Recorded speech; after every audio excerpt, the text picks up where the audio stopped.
Good morning, everybody. Welcome back to installment of Scott Selections here for Saturday, January 14th. For again today's play of the day, quick recap what happened yesterday. Really not much to go through. Give it a look at play for the NFL wildcard weekend. Give it a teaser. So if you want that play, check out the video before this one. But for today's play of the day, going to go back to the NFL, and we're actually going to talk about one game that we mentioned in that teaser. Going to be a matchup between the 49ers and the Seahawks taking place at 4:30 p.m. Eastern Time. And for this match, we're going to take a team total in this one. We're going to take the Seahawks team total under 16 points at minus 110 on FanDuel. Time recording of 2 a.m. Eastern Time. Couple reasons why I like the Seahawks team total under into this spot. First reason, looking at Seattle's recent performances offensively, really not great. The Seahawks have scored less than 17 points in regulation in 3 of their last 4 games. Plus, if you look at the 2 regular season meetings this season, Seattle's offense did basically nothing in those 2 games. In those 2 games, Seattle scored a total of 20 points. So they scored 2 touchdowns. One of them was a blocked field goal return for a touchdown, which means that Seattle in 2 games against the Niners defense in the regular season scored 1 offensive touchdown. So I'm not exactly sold on Geno Smith in this offense moving the ball against the best defense in the league. Plus, the Niners have been amazing defensively at home this season, as the 49ers are allowing just 14.8 points per home game, which is the fewest in the league. So the Niners defense we know is elite. It's especially elite at home, and Seattle's offense has struggled against this 49er defense twice throughout the regular season. I think they should struggle once again. Plus, the weather's not going to be great for this game.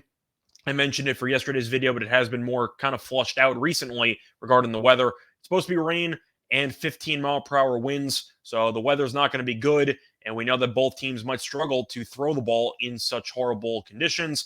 But because of that, it's worth mentioning the Niners have the best or second best rush defense in the league, as the Niners are allowing just 77.7 rushing yards per game, which is the second fewest in the league. So the point is, you're looking at a Niners defense which is elite against a Seattle offense that it has really just bottled up twice this season.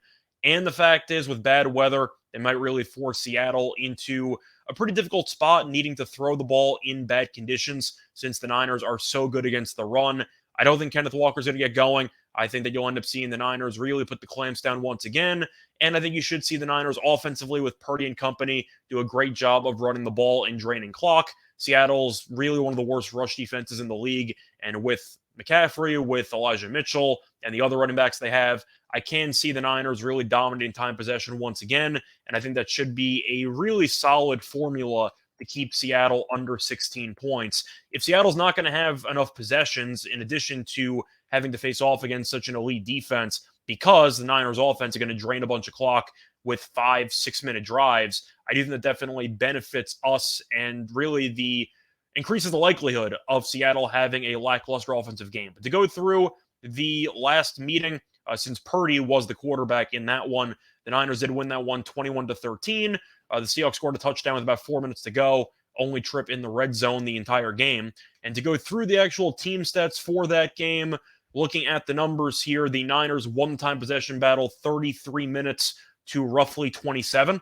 So the point is the Niners did a good job of draining clock, and as a result, the Seahawks really had less drives to work with than they probably would have wanted to go through the first meeting this season where Trey Lance got injured and then Jimmy Garoppolo came in. It was week 2, but it was in San Francisco. To go through that game, the Niners ended up outgaining the Seahawks by 160 yards, give or take, and they won the time possession battle 38 minutes and 20 seconds to 21 minutes and 40 seconds. They roughly won the time possession battle by 17 minutes, which is unheard of in the NFL.